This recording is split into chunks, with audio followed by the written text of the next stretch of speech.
Hi, I'm Rob from HopZine.com. Thanks for joining me for another video beer review. Thanks for joining me for part 2 of this double bill, looking at Stringer's beers from Ulverston in Cumbria. I just looked at the IPA, that was really nice, 5.5%, and now we're on to the dry stout. It is a 4.5% dry stout, as you can see. Saying on the side, brewed using pale black chocolate malts, smoked malts, roasted and flaked barley, Northern Brewer hops. So classic kind of dry stout. The use of all the kind of barley, roasted barley, roasted and flaked barley. That should add like a really nice mouthfeel to it. I'm surprised there's no oats in it, but I definitely weren't going for a super dry stout. But nice hiss as the cap comes off. Just getting into my meantime snifter glass. This is an imperial stout. Remember that it's a dry stout. Shouldn't be super thick. It's only 4.5%, but with that kind of flaked barley in there, it should add a bit of body. So what we've got here. Oh, I'm just holding up to the light what I've got in front of me. It's pretty much black. Pretty much black. Maybe a really, really dark brown. Nice kind of creamy head on there. Not the thickest head. I'm just getting a whiff of the aroma. It's pretty good actually. Quite a fizzy head. Maybe like a really freshly brewed black coffee.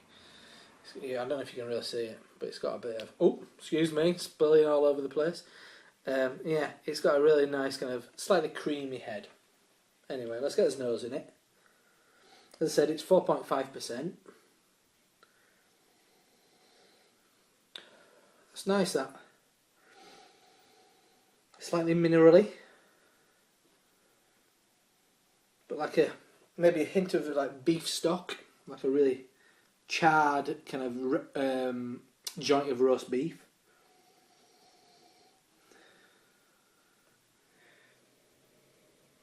A hint of like a creamy toffee in the background. Oh yeah, bit of chocolate now. I don't know if you've ever. I'm sure a lot of people in the UK have had Rolos. There's a bit of that. Bit of a hint of Rolos in the background, which is really appealing. Hint of smoke, a little smoke. But am I just saying smoke because it says it on the bottle? I'm not sure. I'm sure by the end it'll have warmed up a bit as well. I've had the bottle out of the fridge for about 40 minutes now.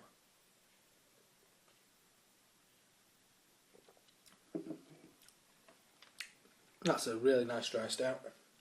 Oh, so clean. Oh, and more flavour comes through at the end. There's a dry stout. I guess Guinness is an Irish dry stout. If you compare don't compare these two. This is a superior beer. It's a lot of flavour, but it should be a relatively easy drinking stout, not a big, sticky, kind of heavy stout. Really, thirst quenching to a point. The milky texture to it is nice, but clean. Initially, not much there. Quite thirst quenching to begin with.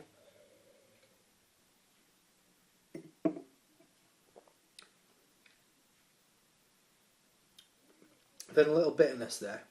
A little bitterness, like a cold black coffee.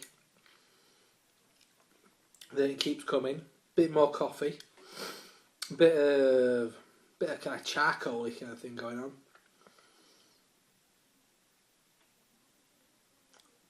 Titchy little bit of licorice, but a lot of coffee in there. They're getting a bit more milkier towards the end. That's really pleasing. As you can see, I'm getting through this no problem. There's that slightly charred wood quality to it. As I said, like charcoal. Nice bit of coffee there. That's really nice. That's really nice. I think it doesn't scream out kind of a traditional English stout or anything like that. Traditional British stout even. It's a dry stout, but it's got a lot of flavour to it as that. I'm really impressed. This is one of those stouts you could drink quite often with very little problem. I'd love to try this on draft though. It's so lovely. clean mouthfeel, which quenches your thirst for a stout. Then a really nice kind of bitter coffee kind of comes towards the end. Kind of rolls around a bit and becomes a bit kind of charred and a bit slightly bitter. Yeah, and I think I'm getting quite a bit of hops. What hops are in this? Northern Brewer. I'm not that familiar with Northern Brewer. I guess I'm a lot more familiar with American hops. They're a lot more present in those big American beers and they really jump out and stand out. But there's a different hop quality at the end. As a burp then, more of that coffee, slightly charred, kind of meatiness to it. But such a clean, well-crafted beer that. I am really impressed with both these beers. Yeah, the IPA, really solid, got a real kind of nice kind of American twist to it. Still quintessentially British. I've still got a bit of that left. I'm going to write some notes up about that in a minute. Don't know if this will last as long. Let's have another pour of this before I leave you.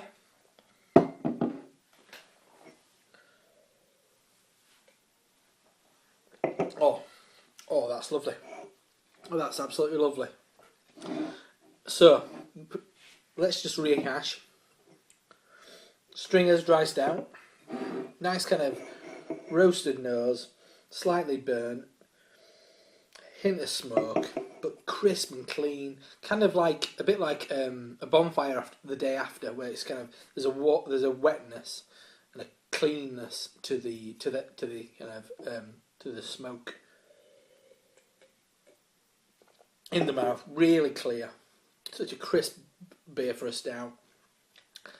Washes over you, quenches your thirst. Then the flavour really develops. Roasted malts, coffee, as I said, loads of really nice coffee, but not a really kind of heavy coffee or anything like that. But it's a really nice kind of coffee flavour that is clearly coming from all these malts.